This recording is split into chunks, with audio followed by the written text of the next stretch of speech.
Om Sadashiva Samarambam Shankaracharya Madhyamam Asmadacharya Paryantam Vande Guru Paramparam Ishvaro Guratmeti Mujibeda Vibhagine Vyomabda Vyapta Dehaya Dakshinamurtaye Namaha Savavedanta Sedanta Gocharam Tamagocharam Govindam Paramanandam Satguru Pranatoshmaham Om Shanti Shanti Shanti Om Namaste. Welcome. Verse 79, indeed, that consciousness engage a similar field of duality because of the obsession with this unreal projection of duality, having known the absence of objects, the real object. The only thing is, as we know, consciousness.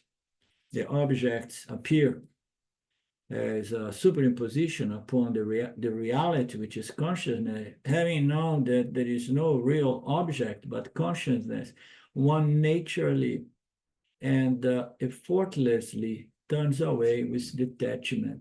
So this turns away with detachment is a very beautiful way to put it, because it turns away having known. Knowledge is everything. So knowledge is going to supply the, how you say, the power to really walk away with detachment. So it becomes effortless because of knowledge. You understand? Because of knowledge, it becomes effortless. If we don't have the knowledge, it takes great effort. Now, and at the beginning, even with the knowledge, takes effort to break with that kind of obsession with duality, right? So the vasanas are there, they're hardwired. You have the knowledge, but still you have to break with those old habits that became addictions and obsessions. So, but then once you get the knowledge, again and again, over and over again, the knowledge grows.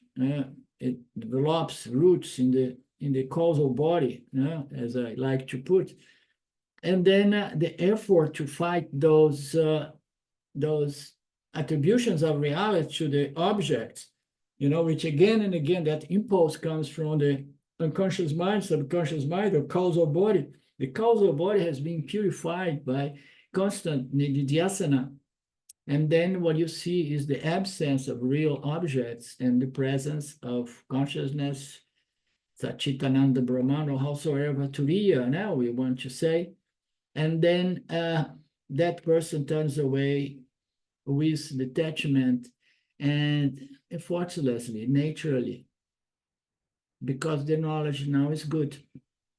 The knowledge now was properly internalized. And then one can really take control over one's response to the field.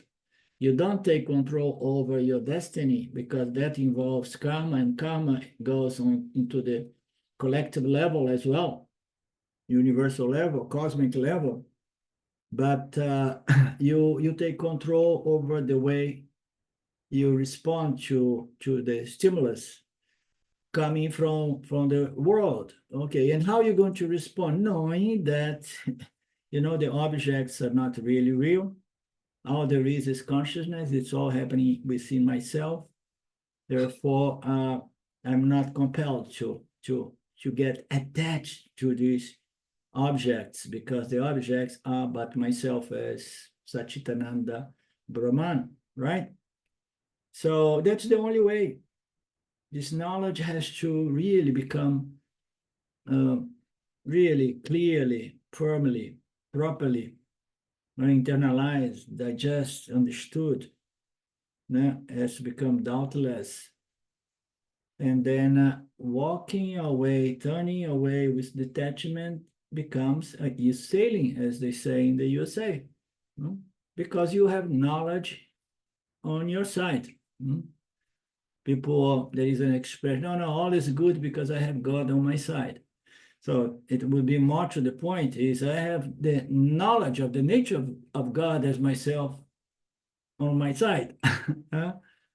Because to have God on your side means to say you are relying on punya coming from the Lord, but the Lord cannot provide you only punya. No?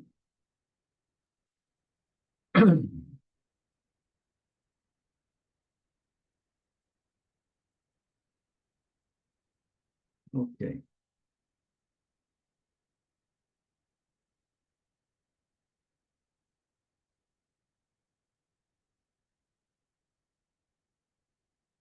And then Swami presents the Gita, in which Krishna says, when a person gives up desires as they appear in the mind, happy in oneself, with oneself only, that person is said to be a person who is a clear, firm, and properly retained knowledge, ascertained knowledge. No? And there is another indication when the person gives up desires, fears, tendencies, attitudes, as they appear in the mind. So how it appears in the mind from where? From the subconscious mind, from the causal body. Everything is in there. And that is the basement of the mind that needs quite some work until this knowledge works for you in a effortless manner. You understand? Because those tendencies, those desires that Krishna suggests one at a certain stage gives up those desires. It appears in the mind and say, oh, thank you, you are still there. I can't believe you are still there. Huh? How come? I think we were done with one another. But when a person can give up those thoughts, feelings, desires, fears, tendencies, attitudes, obsessions, when a person gives them up, as they appear in the mind, what it means to say, you don't engage them. You don't need to just go for a walk with those things until you discover that you are suffering again. You just give them up as they appear in the mind, just like poof. This is nididhyasana. It is application of knowledge every time ignorance emerges. What is ignorant? The thought appears about the objects. The objects are positively desired or negatively desired, and then I get involved rather than say, this is all mithya. So a person gives up desires as it appears without any commentary, without getting involved with it, and the person remains then happy in oneself, with oneself alone, because the self is full. It's the only source of peace and satisfaction. Arjuna, that person said to be a person with a firm knowledge.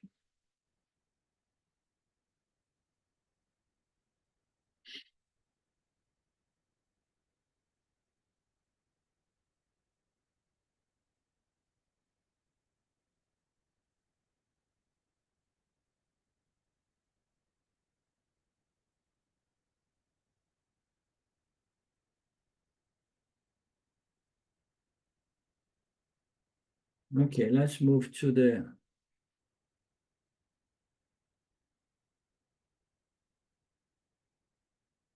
there are some other commentaries of Swami Paramarthananda.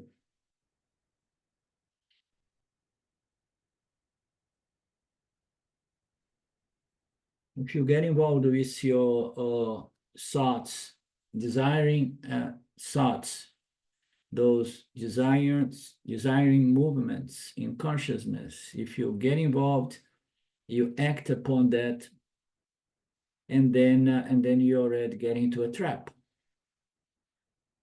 Because one thing is to do it as one's swadharma. No, I do it, but not with even a shadow of belief that doing that is going to make more full or more complete.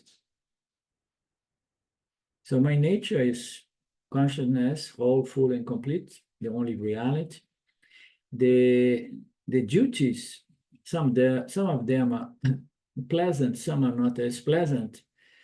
They need to do because in Mitya we have to play according to the rules of Mitya. So I need to fulfill my duties, my dharma, but never believing that such a thing would make me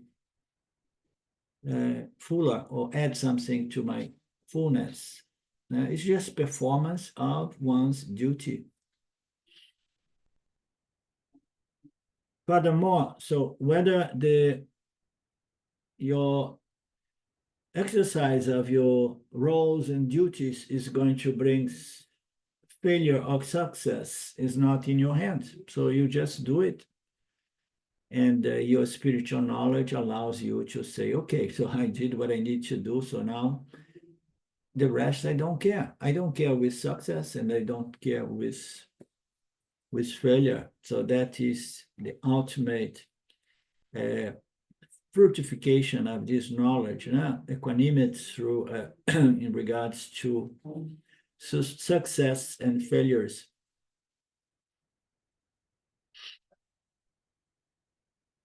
Such a person withdraws with detachment. Verse 80.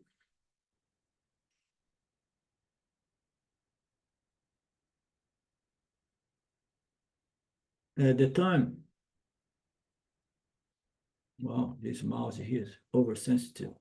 At the time, the state of that consciousness which is withdrawn from the world of objects and not engaged in fresh activities is indeed undisturbed. It is of the nature of Brahman, which is uniform, unborn, and non-dual.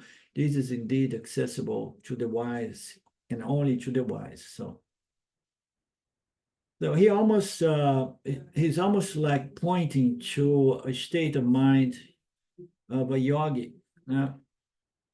The state of consciousness, the state of the mind. We know consciousness does not have states. At that time, when he gives up and remains satisfied in oneself as oneself alone, and that kind of state of mind, because the fruits of self-knowledge is a certain state of mind, which is withdrawn from existing activities and not even engaged in new, fresh activities. So that state is really undisturbed, peaceful, profoundly peaceful.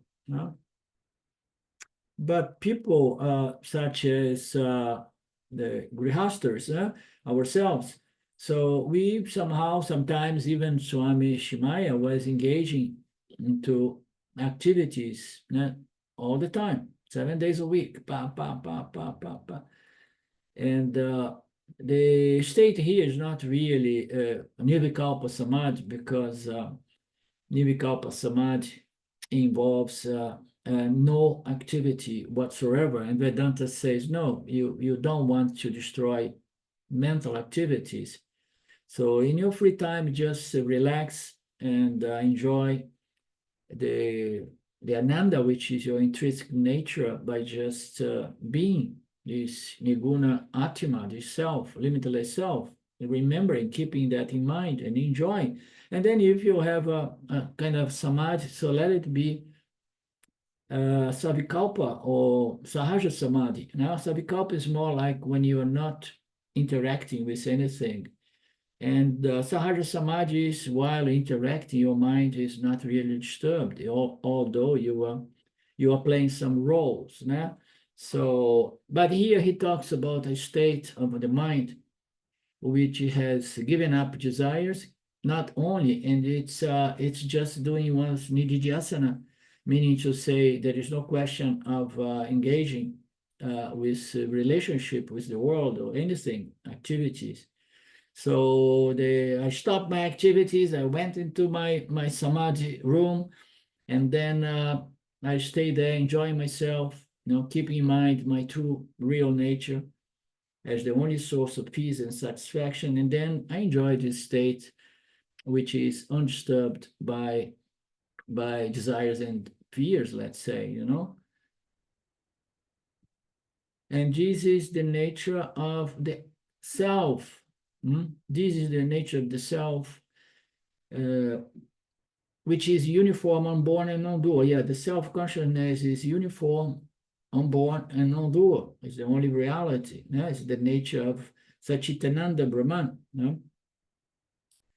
So the mind may be even changing if one is having some activity, and that is Sahaja Samadhi, or the mind is not even changing because, I am in a state of Savikalpa Samadhi. I'm there, I'm holding on to, my conviction of self-knowledge, but not allowing, or naturally, other thoughts are not coming into play because my mind is so purified that the causal body is not there full, under pressure, overflowing thoughts that pops into my conscious mind. No, it's a mind that was profoundly purified. And when I talk about these states, I can't help but to remember Ramana Maharaj. He used to sit and look, according to his devotees, look into space, looking around and somehow not closing the eyes, not getting obsessed with anything, but in a certain state that one could feel that his mind was undisturbed. There was only this bright consciousness shining,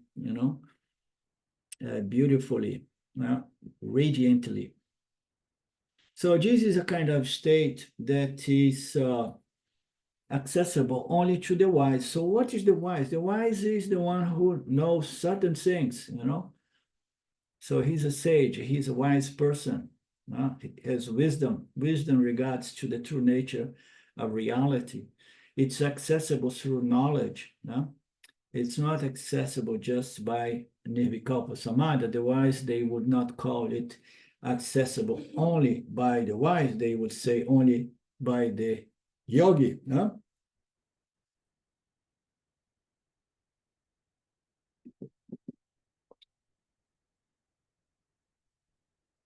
Such a yani of such wisdom, again, wisdom is in place here, who does not seek security, happiness from the world of objects, but yet plays his or her roles in society, enjoys a state of mind that's very difficult to describe. So again, he's pointing to the fact that the verse does not really, it can be interpreted from the yogi point of view as well, but here it's saying that this state of mind, is there for those, still playing roles in the society while enjoying the state of mind that is very difficult to describe. The mind of the yani, which is relaxed and not full of anxiety, obsession, concerns, worries, is like the peaceful ocean without turbulence, even if he is a householder. Here it is. I mean, he explains what I was trying to say about this verse, because it is not pointing to Nirvikalpa Samadhi, but to Sahaja Samadhi, which is a state of mind difficult to be described, because you can more easily describe Samadhi from the standpoint of everything disappears, or the world disappears. There is only this aham, and but it's difficult to describe the mind of the yani who is a householder, because people look from outside, he sees, so he's just someone like ourselves. He's just like any anyani, any samsari. He's doing things, he responds to things, and if the person, the observer, does not have a certain sensibility, will say, like, what is the difference between, this so-called Sahaja Samadhi and my state of mind? I don't see any difference, So it's difficult to describe because it's very subtle. The distinction is very subtle, but it can be noticed by those who have a certain sensibility to see, to recognize that I am here in the presence of a wise person. I'm in the presence of Yani, and we can see somehow, although conduct does not really define a yoni, but there is something about yoni that I call sometimes the fragrancy of knowledge that transpires.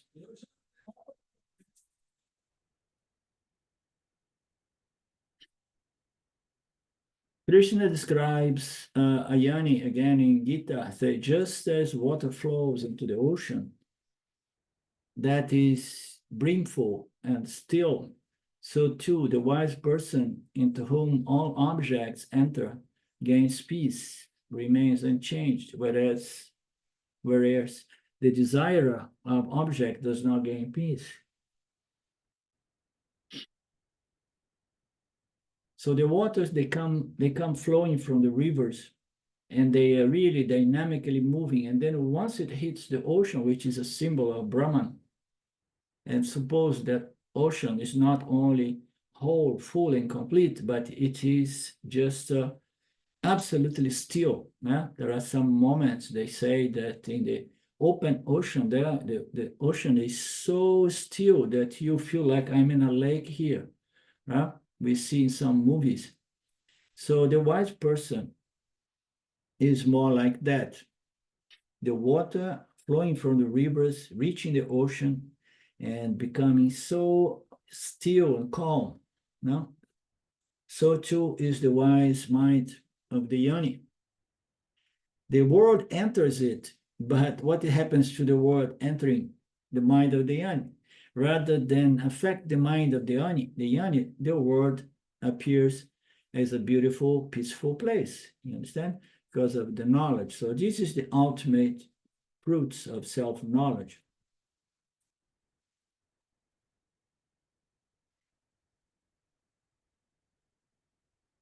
So the word enters and the word gains peace in the mind of the yoni, whereas the desire of objects will never gain peace.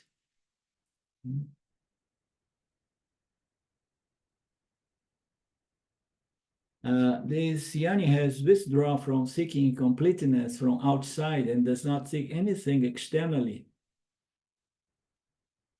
for completeness. He is careful not to be pulled in samsara by situations and people who are not yoni.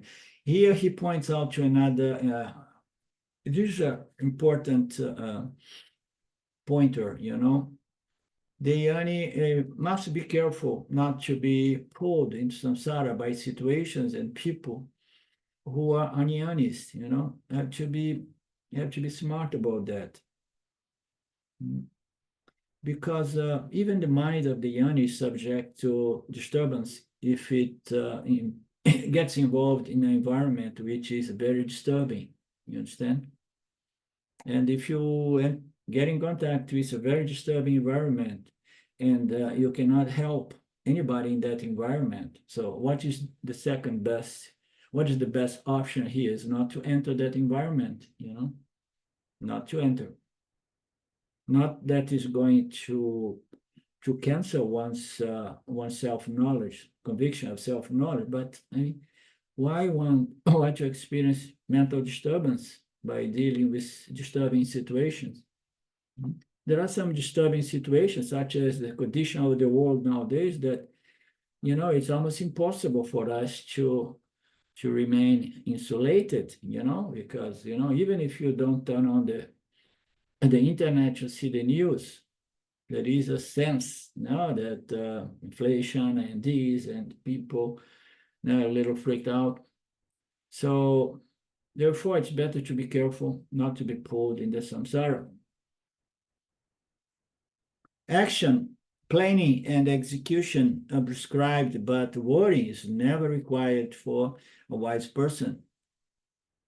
Krishna characterized worry as asuri sampada in the 7th chapter of the Gita, even as Kamyogi worry is not warranted because all actions dedicate to Ishvara. Krishna says in the Gita,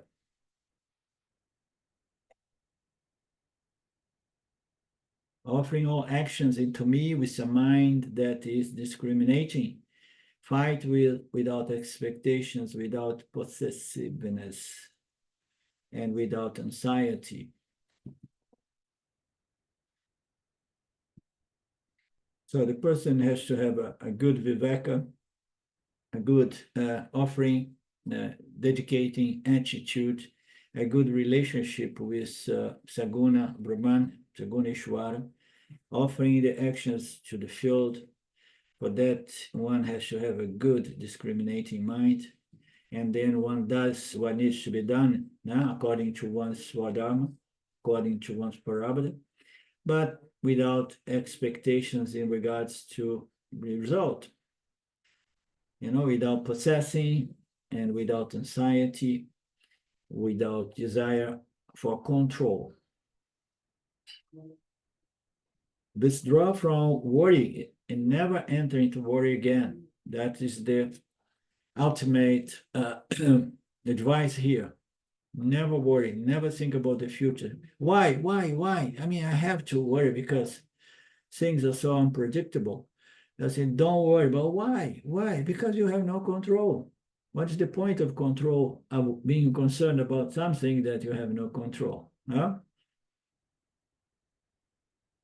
Withdraw from worry. Do not allow it in.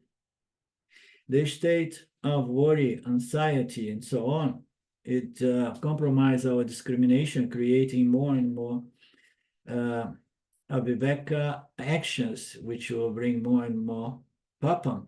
The state of an anxiety-free mind is available, but only through knowledge, through such knowledge to the wise people, the yanis. A yani's mind can never be seen or evaluated. Now Swami is going to elaborate on that passage that says it's difficult to explain the yani's mind. So it can never be judged from outside. Only by being a yani one can know it. There is a phrase that I sometimes use. I don't know if I picked up in our tradition or I just got it from Ishwara, but it is you must be a yani to identify and recognize another yani. And even that is not absolutely 100% guaranteed, Only by being a yani one can know one's state, one's own state, not other state. That state of mind is called Brahmishchiti. It's identical of Turiyan Brahma. It is ever uniform, never subject to arrival and departure, and it is non-dual. Okay, again, so that state of mind is called Brahmishchiti. It's identical to Turiyan Brahma. If it is a state, it is more or less uniform, but it is subject to change, okay? Brahman consciousness is not subject to change. It's 100% stable, uniform, and never subject to arrival and departure. And is because it's one and the same consciousness, okay? But the state of the mind of the yoni, is much more stable, uniform, without the ups and downs of Anyani's minds, or samsaris even worse, and then it is a state of the mind of the yani, okay? And then it says the state of the yani the state of the mind of the yani is identical to Brahman. So this is a statement that sometimes appears. The yani who knows that I am that Brahman, Satchitananda Brahman, that yani is Brahman. In which sense? Because it is a fact that every Anyani even is identical to Satchitananda Brahman. Therefore, the yani is not stealing or robbing anything, So the yani says, Aham Brahmasmi, and everything is Brahman, So, but the mental state is different for two reasons. First, because Brahman does not have any state. And the state of the yani is a mental state which is still subject to a certain modification, but as Swami Paramarthananda again and again points out, it is very, very balanced and much more stable, and it does not fluctuate very often. The fluctuations have less intensity, less frequency, and the recovery is much faster and quicker, and all those teachings. No?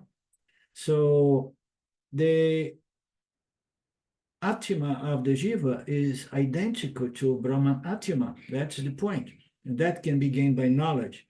I like to make these points because otherwise we go into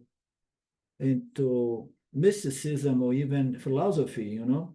So the mind, as the Swamiji says, just gets a huge bonus with self-knowledge, which is strength, power, balance, you know, ability to deal with the fluctuations of the field of interaction without going much like that, just going a little bit and then again and again stabilize. So it's more on those lines. But the Atma of the Yoni is identical to Brahman Atma or Paramatma. Okay? Anything from you guys?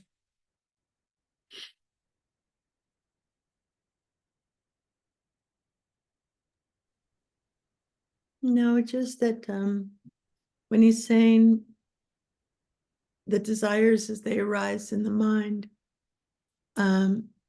he's just talking about that ownership and controllership. Not that they don't come and you act on them or you transact, but that they're not yours. You're not trying to control them. Is that what is meant? It's just that plus a little bit more, because that passage on the Gita says that the wise gives up thoughts as they appear in the mind, but it gives up every time engaging that thought is not necessary. You understand? So the Anyani engage thoughts compulsively, especially the Sansari. Okay, so the Yani gives up thoughts every time it appears, unless it's necessary to engage that thought. You understand? So you are doing a certain work, thought is going to arise, and you need to engage, you need to evaluate that, you know, and correct that.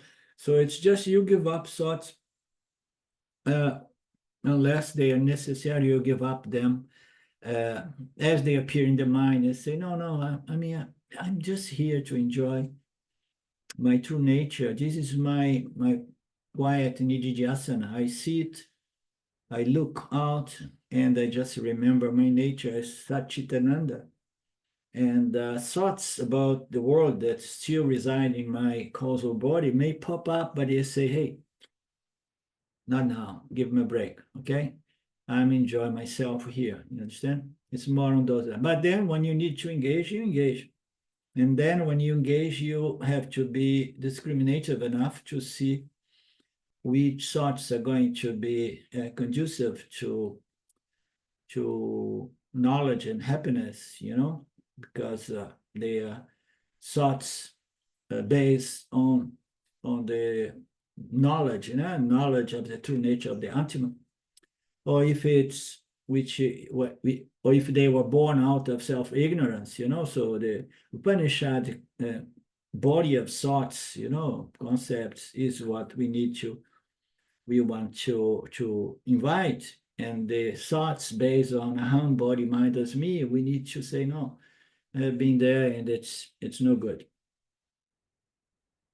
Although sometimes you interact in the world, you have to engage the thoughts based on aham, Brahmas, me, my separate nature needs to discriminate this apparent experience and take an appearance action. You know, I mean, it's all, everything is very subtle.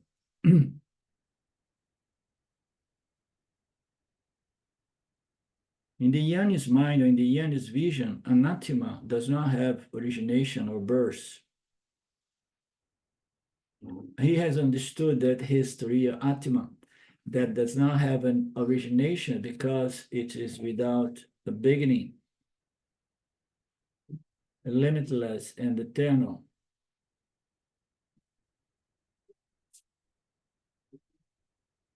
Atma and Anatma do not have birth. When there is no first birth of Atma or Anatma, there is no question of rebirth at all.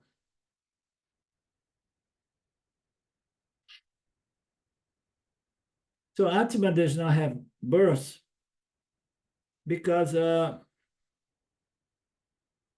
it's absolutely out of the space-time superimposed by Maya's power. So Atma is free from Maya, it's free from time, free from space. Anatma is bound by time and space. The powers of Maya creates the Anatma world. But it says here that Anatma as well does not have a birth. And we know that to be the final conclusion of the Upanishad teachings that no origination, no creation, no birth of the Anatma world.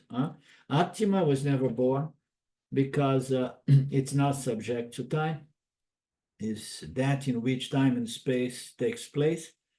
And then Anatma does not have birth either because it's not real. It's not real. It's a superimposition that we can never define the term when this superimposition began, and it makes sense to the term that it's beginningless, this superimposition. It exists potentially, upon consciousness due to a certain power. When there is no first birth of Atma and no first birth of Anatma, there is no question of a rebirth for all Jivatmas. Therefore, there is no question avoiding rebirth. So you don't need to avoid rebirth because there is no birth. If you were never born because you are just consciousness, what is the question of trying to avoid rebirth? In the Indian culture, this is something that some people is concerned about because they are missing the point. They believe in punya papa, and they believe that punya is going to bring a superior, higher celestial rebirth.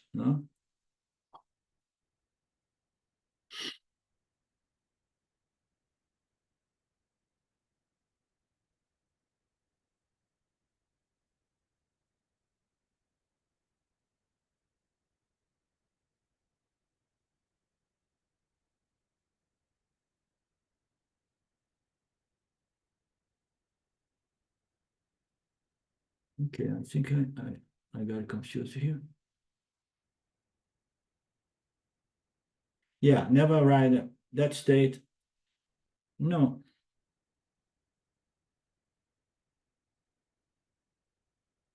Just a moment.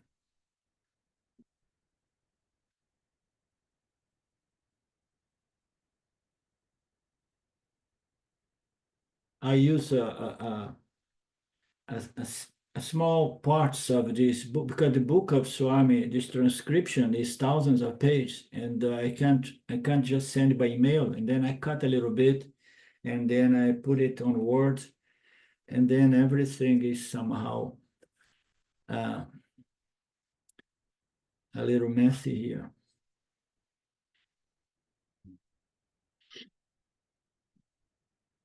Okay. Therefore, there is no question of avoiding rebirth. The elimination of rebirth is nothing but the elimination of the misconception that there is a birth and there is a rebirth, a misconception that there was a created universe, a created jiva, a created individual soul. The elimination of this misconception, only that elimination by itself is moksha. That alone is moksha, the removal of that misconception. In the 8th verse, Gaudapada said that after discovering of the nature of Atma, which is full and complete, there is no question of seeking fulfillment from the external world.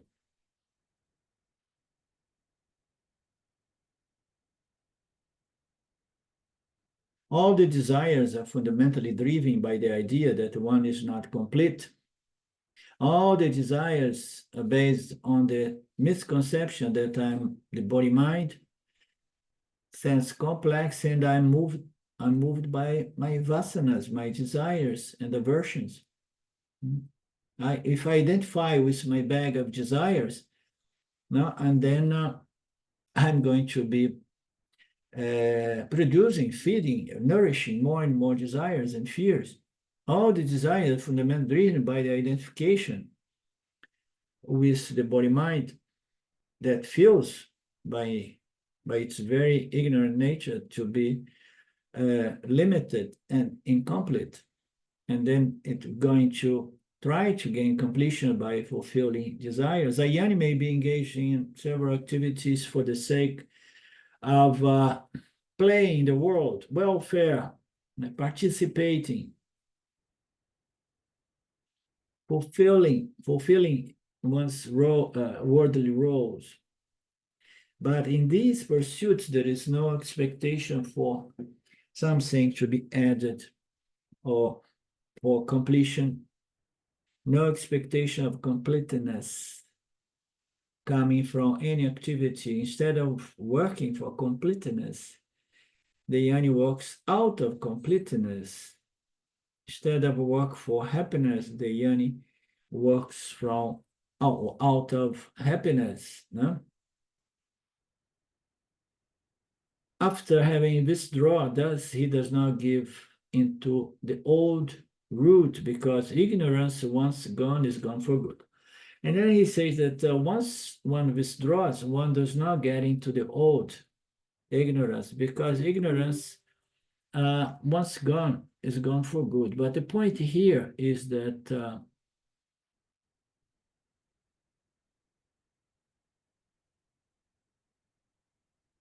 but here he says that in the beginning of him unfolding this, he talks about the yoni avoids samsara. He's always careful not to be pulled into samsara with situations and people who are samsaris or anyanis. No?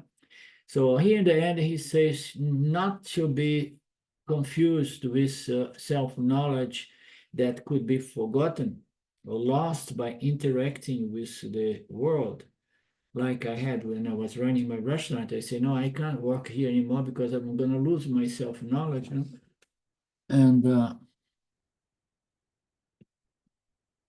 so no, he's saying here, no, the knowledge is when it's gained for good.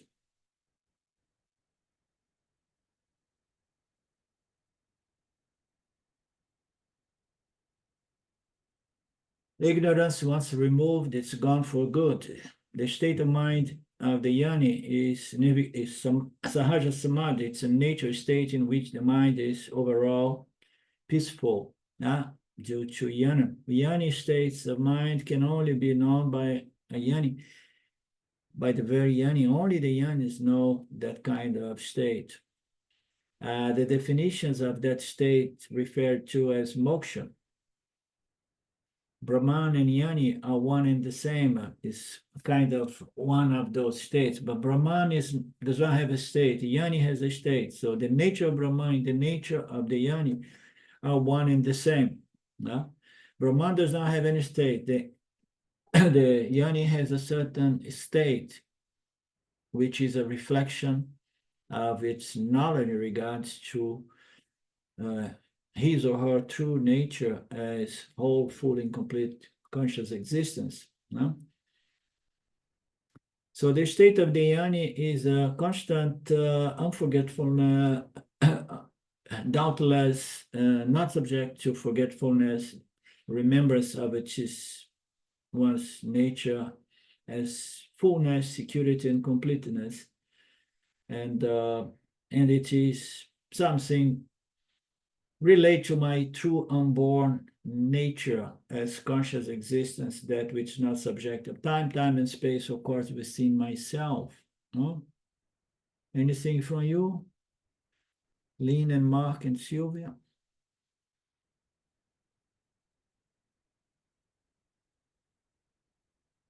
This verse, towards the end of the Karikas, chapter 4, they are very beautiful. this Atma is indeed unborn. It's not subject to the dream, to the sleep. Well, it's self-effulgent and ever-effulgent by its very nature. Verse 81. So what is the dreamer and the dream world? So it's just another superimposition, yeah, another projection of Maya, creating a dreamer Namarupa, experiencing a dream Namarupa world. This Atma is unborn, dreamless, sleepless. And what's most relevant here is that self-effulgent, ever-effulgent, meaning to say that consciousness may bounce all over the place, creating numberless jivas, because consciousness is one of the same, but every time it bounces on a subtle body, it creates jivas, reflected consciousness. So then we have all these jivas that enjoy consciousness, but it's said that the consciousness, the human consciousness, is not self-contained. It's not self-effulgent, okay? It is not ever-effulgent either, because sometimes certain states, the mind goes into deep sleep, and that reflect consciousness is not verifiable anymore. So this reflected consciousness is not self-contained. It is a reflection, and but within the reflection, you can get the light of the sun. So you only have suppose you live in a certain corner of our, how do you say, constellation, a galaxy or constellation, and that all you get is the sun, is the moonlight. Just imagine, oh my God, we live in darkness. Thanks God there is fire, but thanks God here and there we have moonlight, and then we get this light, but now we can infer that this moon is not self-effulgent. Why? Because it's not all the time shining. It shines once in a while. I have to wait, There are periods of time that there is no light, even in the middle of the night. Everybody waiting the moonlight to do some transaction without fire. So, but consciousness is like the sun, ever-effulgent sun. So the original light of consciousness is self-contained. It does not borrow any light from any consciousness from any other entity, okay? So that's the end of the line. So consciousness is the only source. It shines at all times. We don't experience this light of human consciousness because we need a break. Consciousness, there was some gurus in the past that used to suggest that consciousness is something so amazing, so incredible, that it's difficult for us to cope with, It's difficult for us to cope. Therefore, we want to go stupid here and there. We want to go sleep, We want to dream, because to deal with the self-effulgent consciousness, in the description of some of these gurus, of the past, it is something overwhelming. But no, we are yani, so we see things, look at things not from the esoteric point of view, but knowledge point of view. We understand the nature of consciousness as always ever shining, and the human mind as a reflector that allows us to understand that the light that I'm enjoying from the moon is the same light that comes from the sun. So It's just that we only enjoy the reflection. Here, the human beings, they only enjoy the reflection, and then it's only by knowledge that you want to trace back the reflect consciousness to original consciousness. The same way people living only under the moonlight can infer and trace back the moonlight to another celestial body that contains light on its own and somehow lends that light to the moon. So that's the situation of the Jivatma. It does not shine at all times as reflect consciousness, and the reflection of this consciousness is subject to gradation. Sometimes priya more than pramod, it shines clearly, and then sometimes a little bit more tamasic, sometimes a little bit more disturbed, rajas. So it is what it is, but the scriptures promise us that even under these challenging conditions in which we don't have much of a clear reflection of consciousness, we can improve, purify, refine our reflected consciousness, our human consciousness, to the point to understand the true nature as original self-effulgent, ever-effulgent, whole, full, and complete consciousness. This is my very nature. That is the purpose of the entire process that begins from the rituals of the Gita, until we come to the final teachings of the Upanishads, such as the Karikas, the Gaudapada, so that we understand, not by inference. People believe sometimes that Vedanta is inference. No, I'm talking about the inference. By inference, you're going to understand that the moon shines a light which is not really originate by the moon, but it comes from somewhere else.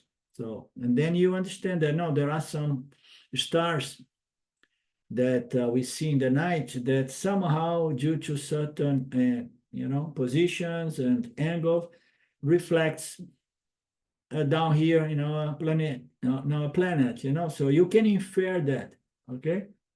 And then in the beginning, you go with Vedanta using inferential knowledge all through. It used a lot of inferential metaphors and examples and so on. But self-knowledge is not inferential knowledge, because we are what? What is the difference between us and the moon? The moon will never claim, this is my own light. The moon does not have an ego.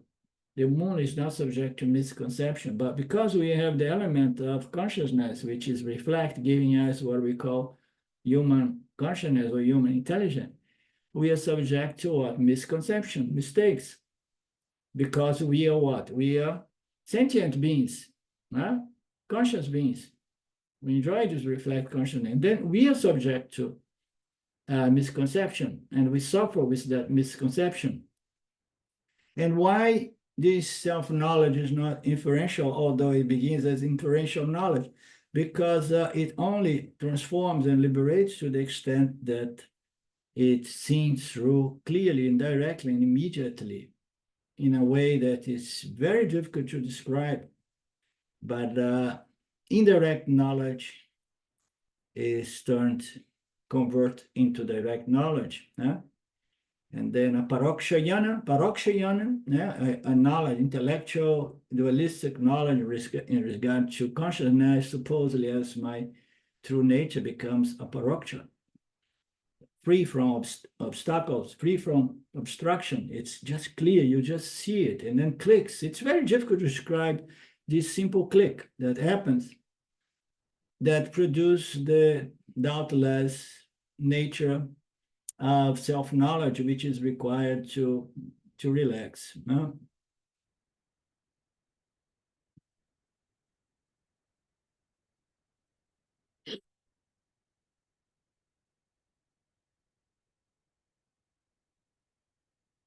Okay, this Svarupa, the nature of Atma, Brahman, and Moksha are one and the same. What is the nature of the self? Is Brahman. And what is moksha? Is the nature of Brahman. Why? Because the nature of Brahman is the only reality. Therefore, it's not associated, it's a sangha. And if it is a sangha, it is free from anything, free from change, free from time, free from association, modification. And there is nothing that can produce any modification in this nature of the self. Brahman and moksha are the same thing. Gaudapada reminds us the nature of the Atma, giving in the definition of the Atma of the famous seventh mantra of the Mandukya Upanishad. Here he used different terms, ajan, anidram, and asvapnam. Ajan is without birth. This is with respect to the gross body. So Atma is without birth, it does not have a body. Atma is not Vishwa nor Virat. It's interesting that in this verse he left the awaker out, or he left the awaker, the dreamer, the dreamless and sleepless. And he did not mention the awaker here, the sleeper and the dreamer. I think that the ajam is the waker, Yeah, but the not translation, Vishwa. the or translation here seems to have omitted that.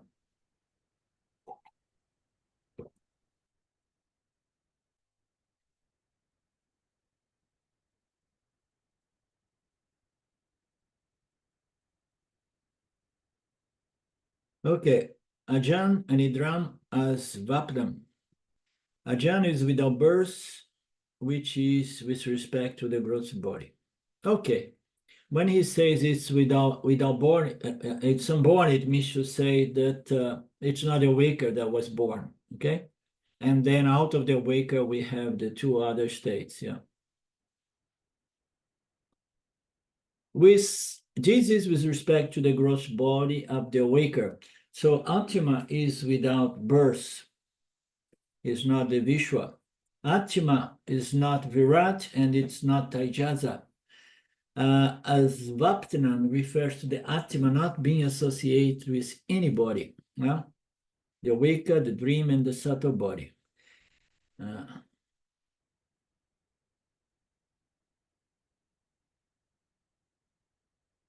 Not associated even with the causal body, because it is that association that brings about the sleeper, as he has mentioned. Atma is not Taijasa or Hiranyagarbha. Anidram refers to Atma not being associated with sleep. Atma is not Pranya or Ishwara, Antaryami. Atma is self-evident, self-effulgent, self-contained, self-luminous, self-revealing. It reveals itself and somehow reveals the apparent universe of Namarupas to the apparent Jiva. It's self-revealing as I am in the Jiva Atma. The Jiva Atma enjoys a sense of existence expressed as Aham all the time. Even the mind has to be revealed by this Atma only, the ultimate Brahman, the ultimate means of knowledge, the light of the light. First, I lend consciousness to the body-mind, to the mind. Through the mind, I lend consciousness to the sense organs, and through the sense organs to the body, and then to the body, I illumine the world and I do my transactions. It reminds us of Drisha, the third capital of Vedanta. By my mere presence, I lend life to the material body and mind, and through the material body and mind, I experience the universe, the material universe. By myself, I'm neither the material universe, nor the material body, nor the material mind, subtle body. Atma is said to shine once because it is one's nature, it is its nature to shine with conscious existence, to shine with self-conscious existence. Atma is said to shine because it is its eternal nature. Atma always shines. Once it appears under the power of Maya, it shines as a hum. Shankaracharya refers to the eternal Atma. I bow to Sri Dakshinamurti in the form of my Guru. I bow to him who, in his loving kindness, reveals to his worshippers and disciples the eternal Atma, which through the change of awake, dream, and dreamless sleep, through childhood, youth, maturity, and old age, persists as the inexhaustible flow of consciousness, revealing itself in the heart as the ever-present sense of I. We never get moksha, but only drop the notion that we are about. So this sense of I, we know this aham is the key. Many gurus in the recent past will say, hold on to the sense I am, I exist, aham, and trace it back, meditate upon that, discover its true source, but more often than not, without much elaboration, Papaji was master and presenting those pointers without elaborating. So what is the mind? Hum, oh, okay. So now go back, trace it back. What do you find there? Ah, silent. Oh, this is it. Okay. You are that silent consciousness. So without much elaboration, it's difficult to cancel this cosmic self-ignorance. But it's not said that one cannot get beautiful states and glimpses and satoris, or doing those exercises in the presence of a guru, how you call that? Sakshi guru, such Babaji used to be. Okay, are we there?